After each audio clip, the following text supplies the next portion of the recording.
Hello, my name is Daniel Mart. I am an actor and filmmaker based out of Miami, Florida. And for this week around, I'm going to be discussing my top 10 favorite zombie movies of all time. Now, if you guys didn't check my last video from last week, I basically said that for the whole month of October, every Thursday, I'm going to be doing these kind of list ranking videos, saying my top 10 favorite, whatever the topic is. Last week, it was my top 20 favorite Walking Dead episodes. Walking Dead is my favorite show. And kind of to continue on with that trend of zombies, now we have top 10 favorite zombie movies. So yeah, and this is something I want to kind of do a little bit more as the channel progresses, do like these kind of listing, ranking videos. So, for this month, spooky season, having fun, testing it out, testing out the waters, and seeing how it goes, seeing how the audience reacts to it, and seeing how much I enjoy it. But let's get on to the list, top 10 favorite zombie movies.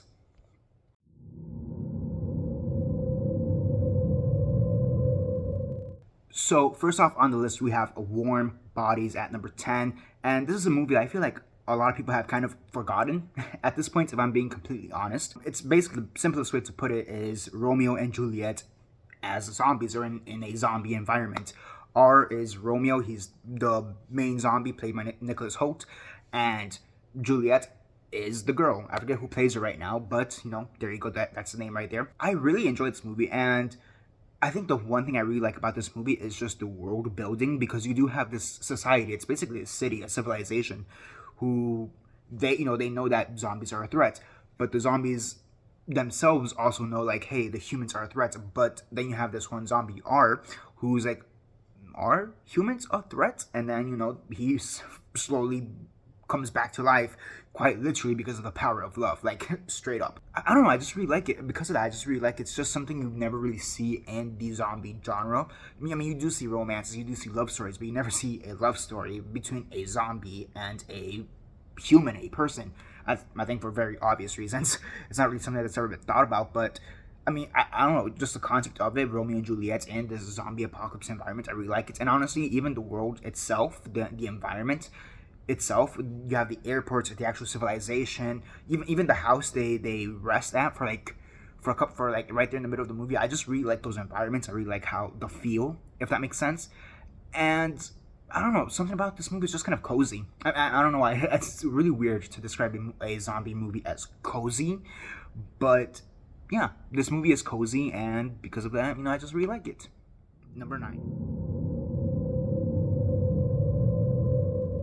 At number 9, we have 28 Days Later. I mean, this is one of the movies in the early 2000s that basically started, I think, just in general, the horror craze that we were going to see in that early 2000s period, but also just for zombies specifically, the zombie trend that really wouldn't hit full force to like another 10 years, give or take, when The Walking Dead popped off. Fast zombies. I mean, this movie, I'm pretty sure, basically introduced fast zombies. And I know there's a whole debate, are these really zombies, or are they just infected people because they don't technically, like, who gives a shit?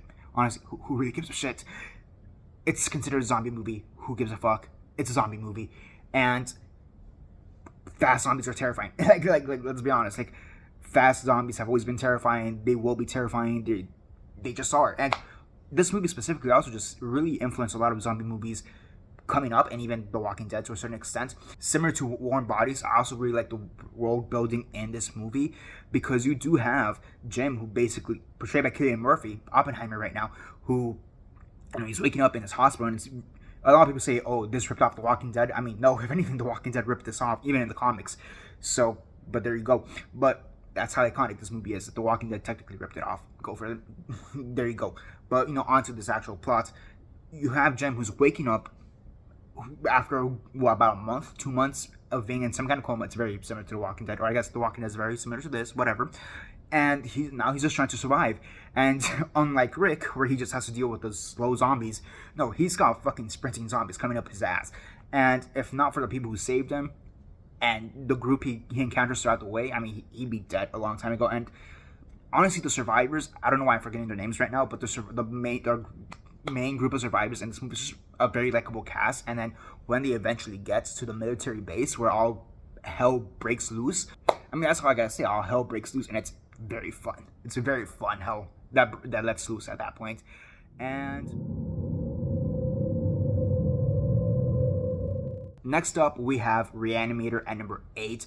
Honestly, this is maybe the most I don't know, goofiest movie, I guess is the best way to word it, goofiest movie, because you have the dead coming back to life, which, no shit, that's what all zombies are, but you have them as a medical experiment. The reason they're coming back to life is because of a medical experiment. And the closest thing I can think of to that in the zombie genre, and I don't even think it's considered a zombie movie, is Frankenstein. I forget the main character's name right now.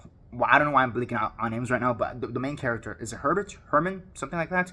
Why am I thinking Herbert Hoover? It's definitely not a president, but it starts with an H. Doesn't it start with an H? I don't remember. You'll see right here. I don't know why I'm blinking out. Sorry. The main character in this, he's not really a hero when you really think about it, because at the end of the day, he only cares about himself. He only cares about his experiments. And that's very interesting to see in a movie, just like how, I guess, laissez-faire he is about the whole experiment. And unlike most zombie movies, the zombies don't come back to life because, you get bit, like that. They don't come back to life because of that. No, they come back to life because of this medicine that this guy has. His friend at the end also does that with his girlfriend, who dies at this point. And I don't know, I just feel like there's a lot of moral quandaries? How do you say that word? Moral questions. Let's go with that. There's a lot of moral questions that are brought up with this movie that I think not a lot of people really think about on a first viewing. But after you really start thinking about the movie, digesting it, you're really like, oh shit, is this even the right thing to do to bring people back from the dead? Especially with all the chaos that ensues, especially in this movie. I haven't seen the rest of the movies in this series. There's like 2 or 3 more movies in this series. I haven't seen the rest of the movies in this series, but I heard they're really good. So there's that too. I'll watch them eventually.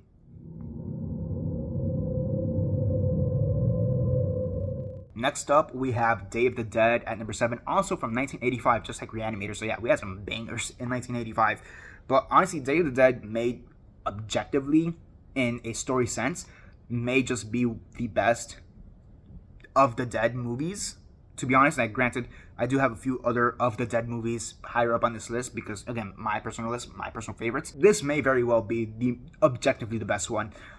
Dawn of the Dead does give some competition, I'm not gonna lie. But, the one thing I really like about this movie is the fact that the girl, why am I forgetting the names right now? But, the main girl in this movie, she stands up for herself. She's in this field of men. These are all soldiers, essentially, and she's there as a researcher, as the only female, and let's be honest, a bunch of these guys are assholes. There's very few of them who are actually likable, and the fact that she's able to stand up for herself in this movie, it's just really good. You don't really get that many, right? I feel you don't really get that many strong female characters in zombie movies, or at least not, especially early on. And this was a great example of it right now, especially in 1985 when the genre is just starting to really pop off. Because, what do you have before that? You have Barbara in Night of the Living Dead, who was basically comatose. And then in Dawn of the Dead, you also have the girl, which, she did have some pizzazz, that's not the word, urgency, that's the word I'm looking for. She did have some urgency, but even compared to the girl here in this movie, she blows it out of the water, let's be honest. And honestly, the soldier, whatever his name was, again, why am I blanking out the names? But him getting ripped apart while he's just saying choke on it, arguably one of the best zombie deaths, or deaths in a zombie movie ever. So yeah.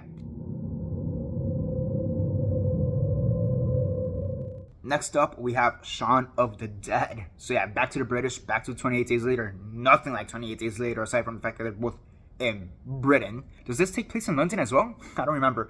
But, this has to be one of the best horror comedies of all time, just straight up. And then definitely one of the best zombie horror comedies. You don't really have that many. Yeah, this definitely has to be up there with just zombie horror comedies and just horror comedies in general. And Simon Pegg and Nick Frost, they were able to make a whole trilogy, the Cornetto trilogy, out of this, with The World's End and Hot Fuzz, also another 2 pair of great movies. But with this movie specifically, you have Simon Pegg's character, Sean. I can't even remember the name, Sean. It's on the title. It'd be embarrassing if I forgot Sean's name at that point, but you have Sean, and he's just trying to get to his girlfriend, whose name I can't remember. I can't remember any of these names. I don't know what's up with me today. But he's basically trying to just get drunk again. He's trying to get to his girl, trying to repair his relationship with his girl, trying to get to the Winchester, and his girl is like, really? That's a plan? And what I like about this, and a lot of people talk about this, comment about this, but from the very beginning, the plot is already set in motion.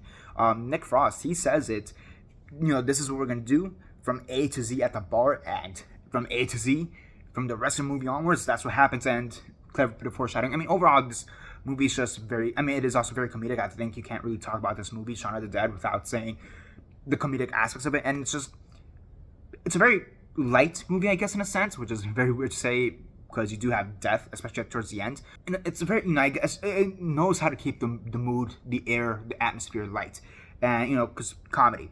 And I really appreciate it for that. I really enjoy it for that because there is a way this movie could have just been very dour and dark, if helmed by a different group of people. But I think this is just the type of movie that we needed at that time in 2003, 2004, and it's one that stood the test of time ever since then.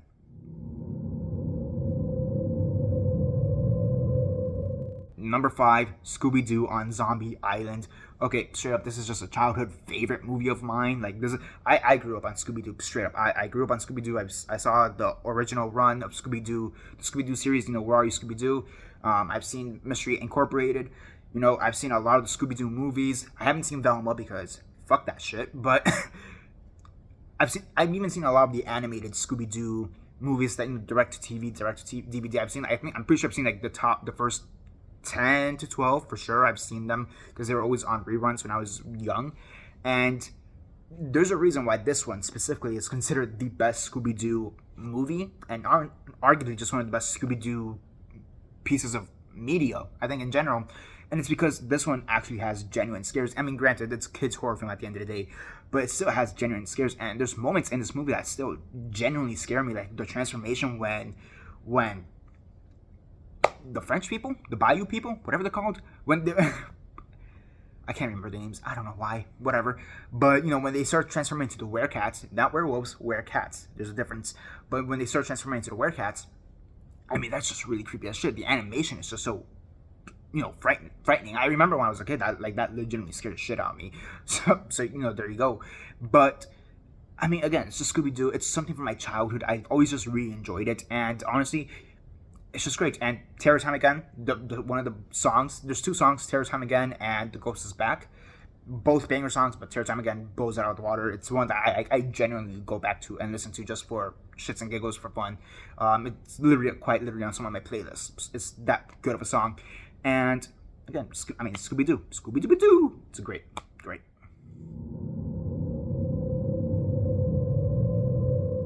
Next up, we have the original Night of the Living Dead at number 4. I mean, you can't really talk about zombie movies without mentioning the original zombie movie, I mean, yes, there's been zombie movies even before this. I Walk with a Zombie is the first one that comes up to my mind. White Zombie is another one. But they weren't the zombies that we're used to right now, where they come back from the dead and start coming after you and eating you. Because those zombie movies are more towards the traditional side of zombies, or the original mythology of zombies, where they're voodoo, people controlled by voodooism. Yeah, that word. But what Romero was able to do with this was, this is what zombies are, and he basically created a genre. I don't think many people can really say that they created a genre. I can't really think of many people who could really say that. I mean, I don't know. George Méliès could say he created sci-fi. I could think of that. I guess you could say Alfred Hitchcock created slashers with Psycho, because that is a proto slasher. But again, yeah, I don't think many people could really say, "Hey, I created a genre," and that's what George Romero, rest in peace, was able to do. And to his credit, this is still, I mean, it's a well-made movie. There's a reason why this is number 4 on my list. There's a reason why that's considered just one of the greatest horror movies of all time, if not just one of the greatest movies of all time, period. Because of what he was able to do, it's still scary. I mean, everything from black and white, and which was the only reason he didn't have black and white is because he didn't have the money to get color film. The reason why he got these local actors essentially is because he didn't have the budget to go out and look for these great established actors. And because of that, it actually helped the movie, because when this was released, 1968, you had the racial tensions. It was around the time of MLK, Malcolm X, and having Ben, finally remembered under the name Ben. Dwayne Jones, Ben, having him there really brought up some of those racial tensions that were at the time very, very prominent and still talked about. I mean, shit, they're still talked about to this day. But, putting that at the forefront just, I think, really helped cement this movie in just pop culture. And, the fact that he was just casting blindly, he was like, I wasn't thinking about race when I was casting this. If it was a white guy, it's cool. If it was a black guy, cool. We got a black guy, and, we got the performance that we got. But I think that definitely helped establish this film further. And even then, like, this movie is still terrifying. I mean, you have the little girl who, like, comes back as a zombie, kills her mom with the shovel or whatever that is, and then, you know, eats her. Her dad finds her and then kills her dad too, and eats him too. And then you have Ben, who later comes down into the basement and has to shoot all three of them because he doesn't want to be eaten by zombies. Right now, he's surrounded by zombies on the upstairs. This is the zombie movie of zombie movies. You can't talk about zombie movies without mentioning this. And of course, it's on the list. I do have 3 more over this because, again, my personal favorites, but this is on the list. Has to be on the list. And it's, I mean, sure, it is also just generally one of the scariest movies of all time. And again, for everything that this did for the genre, for everything it did for filmmaking in general, because this, I mean, even filmmaking wise, this was a very revolutionary film. It's great. It's great. Simple as that. It's great.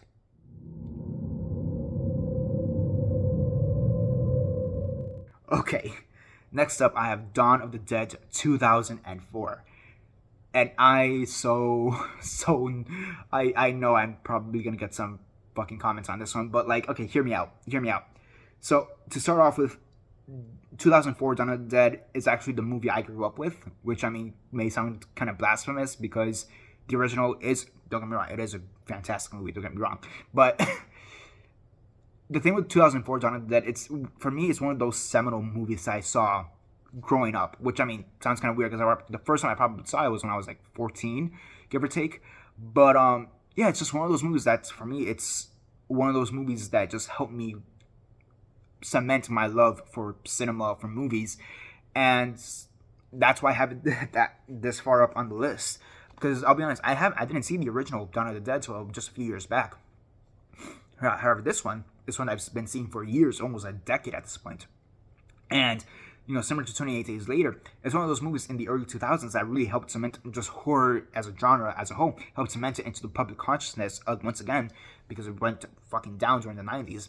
And zombies specifically, the zombie genre again, specifically, it helped to further cement it into public consciousness. And I think between this and 28 Days Later, I mean, that really helped put zombies again back in the forefront, help them build up their popularity. Again, this is like one of those movies I grew up with. Like I said, I've been watching it consistently for the past 10 years, and I always go back to this film. I mean, I go back to a bunch of these films. I would say that this, in combination with my first pick, my number one zombie movie, and The Walking Dead, I think these three pieces of media really helped cement my love for zombies. So it has to be up here.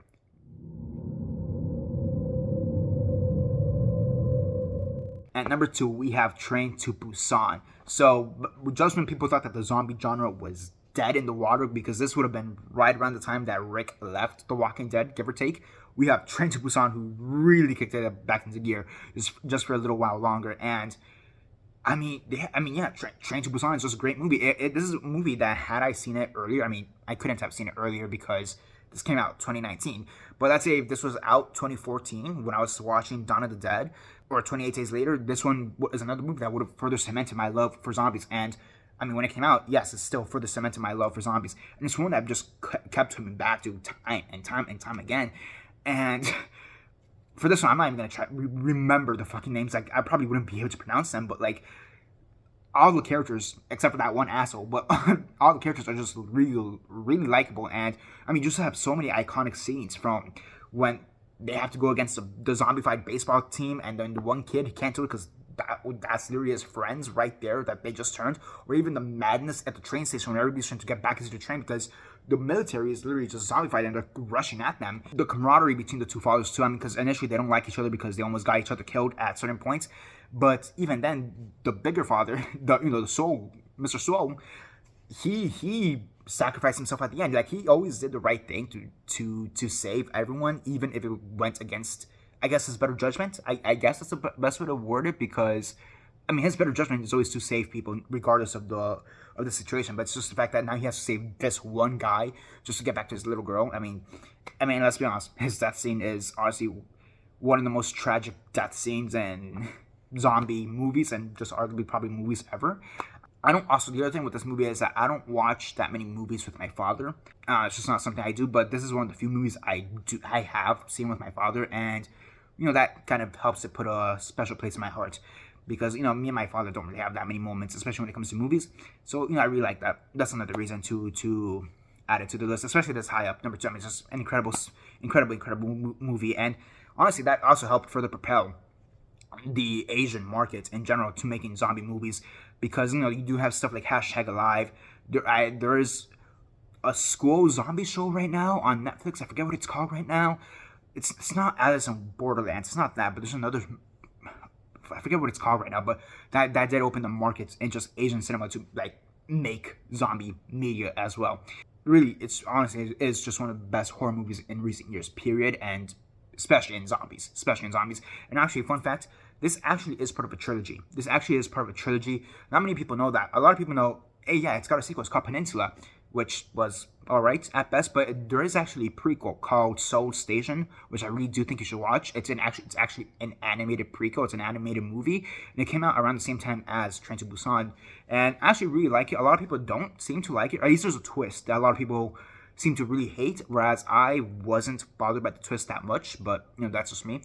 And yeah, there is one thing about this movie, however, Train to Busan, that I don't like, and that's at the very, very beginning of the movie. It's something I would honestly change, because it's never brought up again in this movie. It's never brought up in Peninsula, and it's never brought up in Seoul Station either, now that I'm talking about it. But there's a moment in this movie, at the very beginning of the movie, where this truck driver, he runs over a deer, he just leaves it there, and then the deer died, but then it comes back as a zombified deer. I would have taken that out, because it never comes back in this movie or any of the other 2 movies. That's the one thing I've always wanted to say.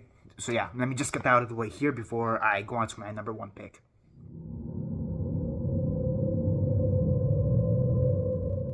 And number 1, I have Zombieland. So, yeah, like, for me, this is one of those movies in general, like, forget horror, forget zombies, just movies in general, similar to Dawn of the Dead, but to a greater effect. This is just one of those movies that helped me love cinema as a whole. It is just funny as fuck. I'm gonna be honest, it is one of the funniest movies I've seen. I love it to death. The sequel, Zombieland Double Tap, it is good. I do like it, but I mean, this one just blows it out of the water by like a mile. And like, it's one of those things. Tallahassee, Wichita, Columbus, and Little Rock, all great characters. Thank God I remember the names, but you know, they're all great characters. They're all very likable. I basically want to say I love them to death. Like honestly, some of the best written characters in horror, comedy, whatever, and honestly, just some of the best casted characters. You know, I do have some problems with the sequel, and it kind of has to do with the writing of those characters to a certain degree.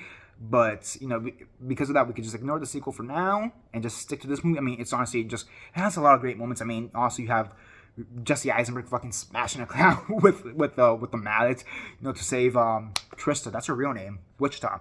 To save Wichita. I mean, Woody Harrelson just being Woody Harrelson, who, like, low-key is one of my favorite actors. I do actually think he's a very underrated actor, and just having him there. And this would have been right around the time of Social Network, so he had, between Social Network and Zombieland, within the span of a year, which is, think about that one, that's fucking hysterical. Like, you have this, and then the next year, he's doing Social Network. I mean, Jesus Christ. And then Emma Stone, you have Emma Stone here, who's honestly one of my favorite actresses of all time, like, straight up. And, yeah, I think it's one of those things that's, like, perfect timing when I saw this.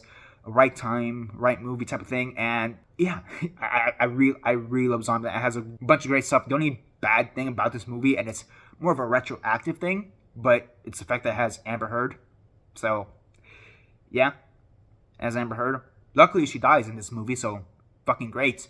But that's really the one downside about this movie, and even then, it's more of a retroactive thing because, you know, life happens. But I mean that all that aside, I mean, it's still just a fantastic movie. It's one of my favorite movies of all time. Like, straight up, this is one of my favorite movies of all time. It's definitely on that top 10 list. And yeah, like, if I could just watch one zombie movie, if you have to tell me you can only pick one zombie movie, I'd pick Zombieland, the first one, in an instant. That's not even a question. Sorry to the other 9 on this list, but Zombieland all the way. One of my favorite movies. Again, it's just one of my favorite movies of all time, period. And then very fast, I just want to run down through some honorable mentions that I do have here, because I don't want to forget them.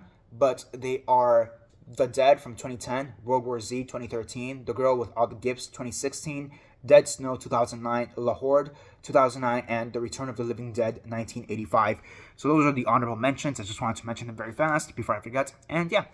So yeah, that's basically it for this video. You know, what are your thoughts? What are your thoughts on zombie movies? Which is your favorite zombie movie? Comment all that down below. Let me know. And yeah, that's basically it for now. This is Daniel Mart signing off.